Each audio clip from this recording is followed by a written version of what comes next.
Let's start by washing the dishes from breakfast.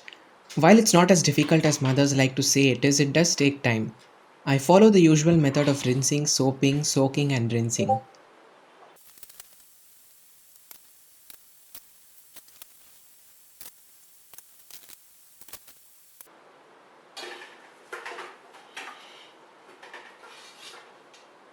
After that is done, I have two heavy weights to take care of. This vessel was used to boil milk, and there's a lot of stuff on the bottom that needs to be scraped off.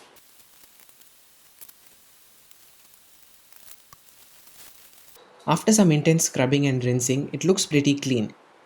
The second is a pressure cooker that was used to make, something, and I'm sure cleaning it will turn my fingers yellow.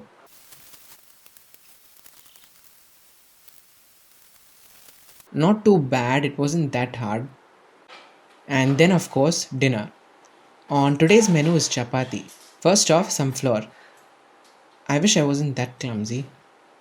Three heaped quarter cups should make around six.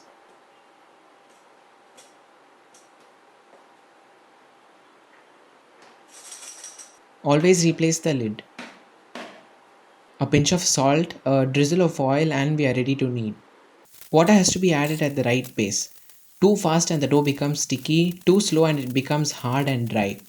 Also, lots of kneading with the knuckles. And some oil to finish it off and make it not so sticky. The result is not too bad considering that this is my first time doing it unsupervised. Then I leave the dough to rest for an hour. And now to roll them. It's a lot harder than it looks, and the general advice here is to let the rolling pin do the job. Don't apply too much pressure and dust the dough often. Get a small ball of dough, roll it, dust it in flour, and roll.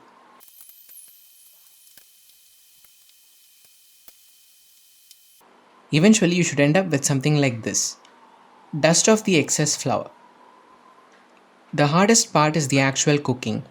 Dropping it onto the hot pan without folds is hard, but it can be fixed to some extent. Turn as soon as you see bubbles on the surface. It has to be flipped a few times till brown spots and bubbles develop.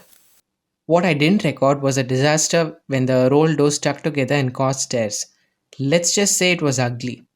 And of course, another round of dishes.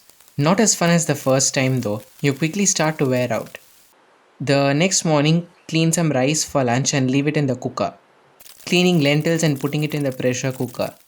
The pressure cooker is the mainstay of Indian cooking and I'm scared of it exploding though my mother tells me it's safe. I always cover my ears when turning it off just in case. And now for my all time favorite side dish, fried potatoes. The potatoes have already been boiled and now I have to peel them.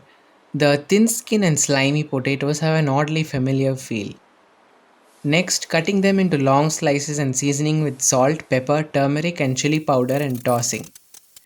Trying to get the gas to turn on.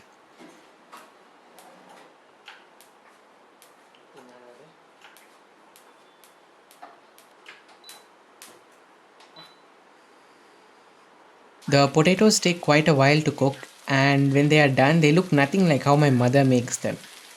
And that's all, I guess. Did I enjoy keeping house for a day? Honestly, not much, but I guess it has to be done.